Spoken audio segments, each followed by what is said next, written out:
Antoine Thibault, 43 ans, éleveur laitier en Normandie. En 2022, j'aimerais une France tolérante et un président pragmatique. Qu'est-ce que j'attends du politique en période électorale? Si je pouvais résumer ça en une phrase, ce serait de ne pas imaginer qu'on peut faire évoluer l'agriculture sans les agriculteurs. Et il y a certains discours qu'on a constatés où ils imaginent l'agriculture de demain, mais sans absolument se poser la question s'il y a des agriculteurs qui sont capables de la mettre en œuvre. Comme on dit souvent, on a parfois besoin d'un policier, on a parfois besoin d'un avocat, on a parfois besoin d'un médecin, mais 3 fois par jour, on a besoin d'un agriculteur. Ici, on est sur une ferme vraiment typée laitière, je produis que du lait.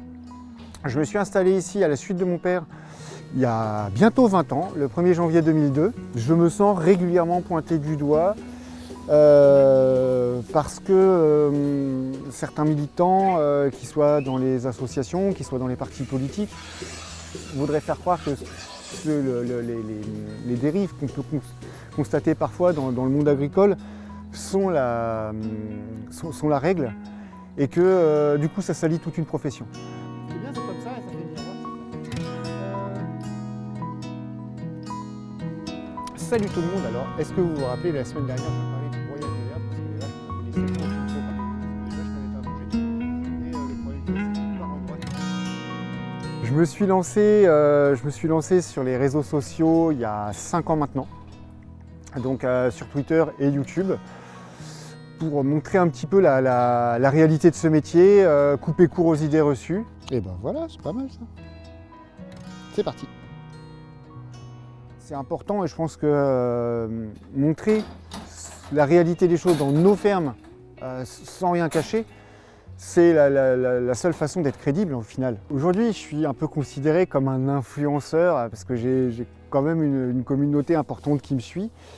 Et concernant le volet politique dans cette campagne, moi j'essaie de rester neutre, de ne pas faire de militantisme pour tel ou tel candidat qui aurait ma faveur. Par contre, s'il y en a un qui va raconter une énormité absurde sur l'agriculture, je vais être là pour lui rappeler qu'il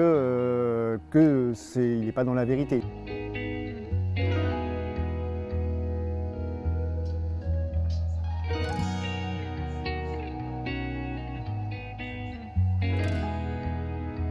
Il y a énormément de catégories qui vont être électoralement plus importantes que nous. Et effectivement, là où on avait un poids en 1976 avec la sécheresse et Jacques Chirac, ministre de l'Agriculture, là aujourd'hui on en a quand même beaucoup moins.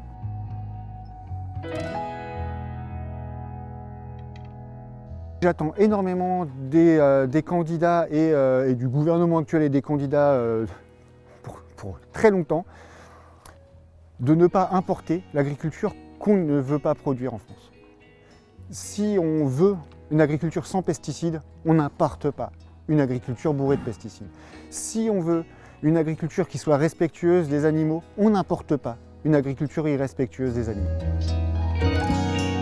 On n'est pas un monde merveilleux, on n'est pas un monde, c'est pas le diable ou c'est pas le bon Dieu, quoi. On fait notre métier du mieux qu'on peut, avec ce qu'on nous donne surtout, parce qu'on pourrait peut-être le faire mieux si on nous en donnait un peu plus. On a l'élection présidentielle et législative dans la foulée. Ça va quand même guider une partie de la politique française pendant les 5 prochaines années, donc c'est important. Est-ce que j'en espère beaucoup? Non, j'en espère très peu. Mais si on ne vote pas, on est qui pour aller critiquer la politique de quelqu'un où on n'a pas été acteur dans cette élection ou cette non-élection? Après, les gens, il va falloir qu'ils sachent aussi que le premier truc de santé, c'est l'alimentation. Si on n'est pas bien nourri, on ne peut pas être en bonne santé. Et que ça a un coût. Et que si les gouvernants s'aperçoivent que de faire mal manger les gens, ça coûte trop cher, peut-être qu'ils prendront des décisions.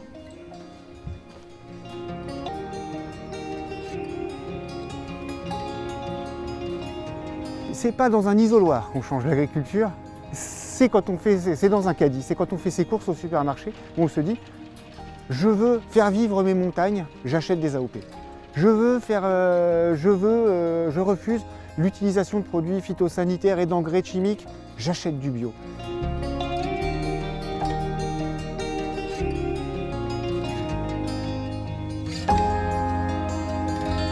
Et c'est aussi ce à quoi je m'attache, à expliquer que, ouais, on fait un bon métier. Quand on se lève le matin au milieu des bois avec un lever de soleil, ça vaut tout l'or du monde, quoi.